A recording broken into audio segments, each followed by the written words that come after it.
पहिलकी का घर है। किसका घर है? पहिलकी का। और यह दूसरकी का है, दोनों रास्ते में ही है। तो पहिलकी की जो दूरी है वो 9 मीटर है और दूसरकी की दूरी क्या है? 25 मीटर है। तो आपसे पूछा जाए कि इसकी ऊंचाई क्या है, तो आप क्या करेंगे? आपस में गुना कर देंगे, डायरेक्ट आंसर। नमस्कार दोस्तों, आप सभी को फिर से एक नए वीडियो में स्वागत है। जैसे कि हम हाइट एंड डिस्टेंस पढ़ रहे हैं, तो पिछले वीडियो में मैंने आप एक टाइप बताया था, तो आज उसी को कंटिन्यू करते हैं। जैसे कि आप जानते हैं कि मैं रोज़ एक नया टॉपिक पे बात करता हूं जो कि काफ़ी छोटा होता है और एग्ज़ाम के लिए बहुत ही इंपॉर्टेंट होता है। तो आइए वही सिलसिले में चालू करते हैं आज का अपना अगला कंसेप्ट। इस सवाल को हम बताने से पहले आपको एक बात बता देते हैं कि जो पूरक कोण, आप लोग जानते होंगे पूरक जो कोण होता है, पूरक कोण में क्या होता है कि दो कोणों का सम जो होता है वो क्या होता है। जैसे मान लीजिए कि x और y दोनों का सम यदि 90 डिग्री है तो दोनों एक दूसरे के पूरक कहलाते हैं। क्या कहलाते हैं? पूरक कहलाते हैं। यदि हमें x का पूरक निकालना होगा, x का पूरक कोण, तब क्या करेंगे? 90 माइनस x कर देंगे तो क्या हो जाएगा? x का पूरक कोण हो जाएगा। ये छोटी सी बात है, आप लोगों को पता ही होगा। चलिए आगे हम बात करते हैं।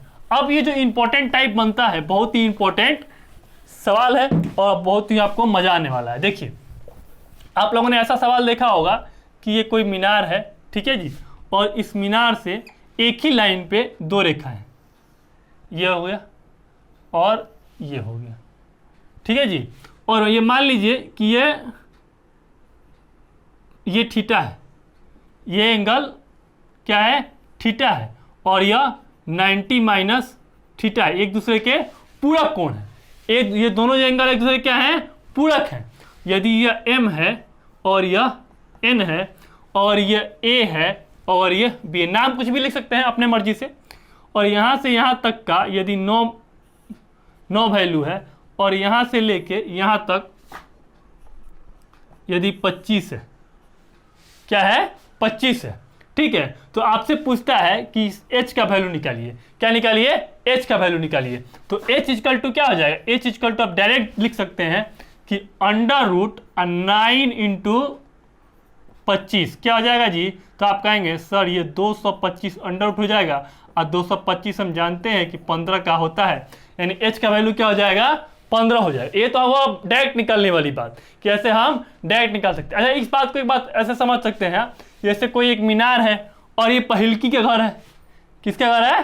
पहिलकी का। और यह दूसरकी का है, दोनों रास्ते में ही है। तो पहिलकी की जो दूरी है वो 9 मीटर है और दूसरकी की दूरी क्या है? 25 मीटर है। तो आपसे पूछा जाए कि इसकी ऊंचाई क्या है, तो आप क्या करेंगे? आपस में गुना कर देंगे, डायरेक्ट आंसर निकल जाए। आइए एक और क्वेश्चन लेते हैं, आप लोगों को बिल्कुल ही क्लियर हो जाएगा, ठीक है जी। इसको मिटा देते हैं। चलिए देखिए, एक और क्वेश्चन है, एक और क्वेश्चन के माध्यम से इस कंसेप्ट को समझते हैं। जैसे मान लीजिए कि ये कोई मीनार है, ठीक है, और ये रहा पहिलकी का घर और ये रहा दूसरकी का घर। m हो गया और ये क्या हो गया? n हो गया, ठीक है। ये यहाँ से थीटा से देखता है और यहाँ से 90 माइनस थीटा से देखता है, यानी एक दूसरे के पूरक कोण है। अब यहाँ से यहाँ तक की दूरी, यहाँ से यहाँ तक की दूरी यदि 5 मीटर है, कितना है? 5 मीटर है, और यहाँ से यहाँ तक की जो दूरी है वह 10 मीटर है, दो रखा है, ठीक है। और ये हमारा a है और ये b है। तो आपसे पूछ रहा है कि AB की लंबाई ज्ञात कीजिए, AB की ऊंचाई ज्ञात कीजिए। तो आप क्या कर सकते हैं? आपको डायरेक्ट पता है कि √5 इंटू 10, यहाँ से यहाँ तक की दूरी और यहाँ से यहाँ तक की दूरी, ठीक है। तो क्या हो जाएगा जी? ये हो जाएगा, ये क्या हो जाएगा? √50, यानी क्या हो जाएगा? 5√2, इसका आंसर हो जाएगा जी। तो आप इस तरह से आसानी से इसको निकाल सकते हो। इस टाइप का सवाल हमेशा पूछता ही है एग्जाम में। तो इस तरह के जब भी सवाल पूछे तो आप ये कंसेप्ट लगा सकते हैं और याद रख सकते हैं कि दो गो पटाखा रखा है, एगो m पे एगो n पे, और दोनों की उसके घर से दूरी क्या दिया हुआ है, ठीक है। पहिलकी की दूरी 5 मीटर, दूसरे की दूरी 10 मीटर, और दोनों को आपस में गुना करके अंडर निकाल दीजिएगा, सारा काम खत्म। बात समझ में आ रहा है जी? तो ये रहा आपका एक कंसेप्ट, और इस कंसेप्ट पर क्वेश्चन आता है। प्रीवियस क्वेश्चन देखिए, काफी सवाल इस पे आए हुए हैं। तो मिलते हैं एक अगले वीडियो में अगले कंसेप्ट के साथ। यदि हमारा चैनल सब्सक्राइब अच्छा लगा हो तो हमारा चैनल सब्सक्राइब कीजिए, लाइक कीजिए, अपने दोस्तों के साथ शेयर कीजिए। Thank you so much.